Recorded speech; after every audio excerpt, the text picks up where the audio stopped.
या कुंदेन्दु तुषार हार धवला, या शुभ्र वस्त्राविता, या वीणावर दंड मंडित करा, या श्वेत पद्मासना, या ब्रह्माच्युत शंकर प्रभृत भिरदेव ही सदा वंदिता, सा मां पातु सरस्वती भगवती निशेष जाड्यापहा।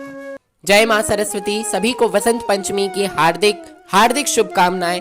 मां सरस्वती शारदा का आप सभी को आशीर्वाद प्राप्त हो।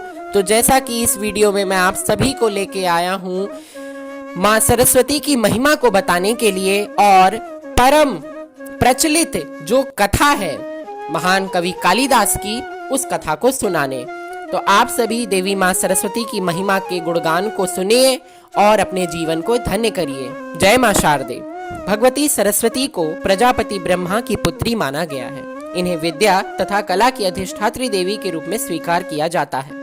देवी सरस्वती गौर वर्णा तथा 4 भुजाओं वाली हैं। इनके चारों हाथों में क्रमशः वीणा, दंड अथवा पुस्तक, स्फटिक की माला, वर मुद्रा, अभय मुद्रा सुशोभित है। ये श्वेत वस्त्र धारण करती हैं।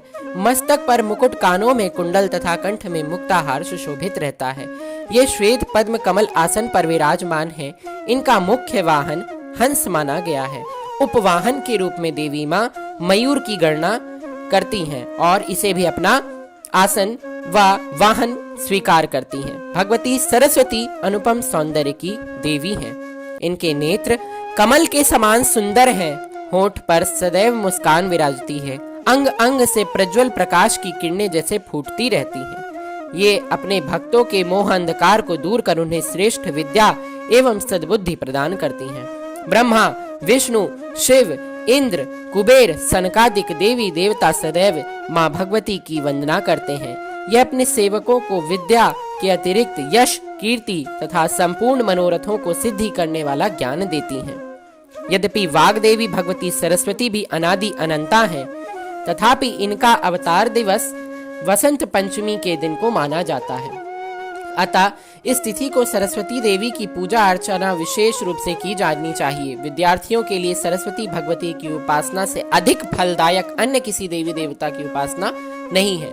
साथ में मां भगवती की पूजा दीपावली के दिन भी करनी चाहिए। पूजा के साथ भगवती सरस्वती की विशेष पूजा कर वाग्देवी, शारदा, वीणा पाणी, हंस वाहिनी, श्वेत पद्मासना, वीणा धारिणी, विद्या प्रदायिनी अनेक नामों से इनकी स्तुति करनी चाहिए। महाकवि कालिदास को भगवती सरस्वती की कृपा से ही कवित्व शक्ति की प्राप्ति तथा ज्ञान, विद्या, बुद्धि मिला। इस संबंध में एक प्रचलित कथा का यह सारांश इस प्रकार है। विद्योत्तमा नामक एक परम सुंदरी राजकुमारी को अपनी विद्या, बुद्धि का बड़ा घमंड था। उसने यह प्रतिज्ञा कर रखा था कि जो भी विद्वान उसे शास्त्रार्थ में पराजित कर देगा, उसी के साथ वह विवाह करेगी। उस राजकुमारी के साथ विवाह करने की इच्छा से बड़े बड़े विद्वान उसके समीप शास्त्रार्थ करने को पहुंचे, परंतु विद्योत्तमा ने अपनी विद्या, बुद्धि व वाक चातुरी से सबको पराजित कर दिया। अंत में एक दिन कुछ पंडितों ने आपस में मंत्रणा करके यह निश्चय किया कि इस विद्याभिमानिनी राजकुमारी का विवाह किसी महामूर्ख व्यक्ति से करना चाहिए, जिसके कारण इसका जीवन भर पश्चाताप से भरा रहे। अपने निश्चय अनुसार वे लोग किसी महामूर्ख की तलाश को निकले और वह एक स्थान पर गए जहां उनको एक ऐसा व्यक्ति दिखाई दिया जो जिस पेड़ की डाली पर बैठा हुआ था उसी को अपनी कुल्हाड़ी द्वारा काट रहा था। यदि वह डाली कट जाती तो वह उसके साथ ही नीचे गिरकर उस महामूर्ख का प्राणांत भी हो जाता। उस व्यक्ति को महामूर्ख समझकर पंडितों ने उसे आग्रह करके पहले तो पेड़ से नीचे उतारा और फिर उसे राजकुमारी के साथ विवाह कराने का लालच देकर अच्छे अच्छे कपड़े पहनाकर अपने साथ राज दरबार में ले पहुंचे। रास्ते में उन्होंने उस मूर्ख को यह भी समझा दिया था कि राज दरबार में पहुंचने पर जब राजकुमारी तुमसे कोई प्रश्न करे तो उसका उत्तर ना देकर तुम चुप रहना। उसकी ओर से वे सारे पंडित लोग स्वयं प्रश्न का उत्तर देंगे। वह महामूर्ख इस बात पर भी सहमत हो गया। खैर, राज दरबार में पहुंचकर उन धूर्त पंडितों ने राजकुमारी विद्योत्तमा से कहा कि अब हम लोग अपने गुरुदेव को साथ लेकर आपके पास आए हैं, परंतु हे राजकुमारी, इन दिनों इनका मौन व्रत धारण चल रहा है, अतः ये आपके प्रश्नों का उत्तर संकेतों से देंगे। उन संकेतों की व्याख्या हम लोग करेंगे। राजकुमारी पंडितों के छल को ना समझ सकी और इस बात पर सहमत हो गई। कहा जाता है राजकुमारी ने मुंह से कुछ ना बोलकर संकेत के ही माध्यम से शास्त्रार्थ आरंभ किया।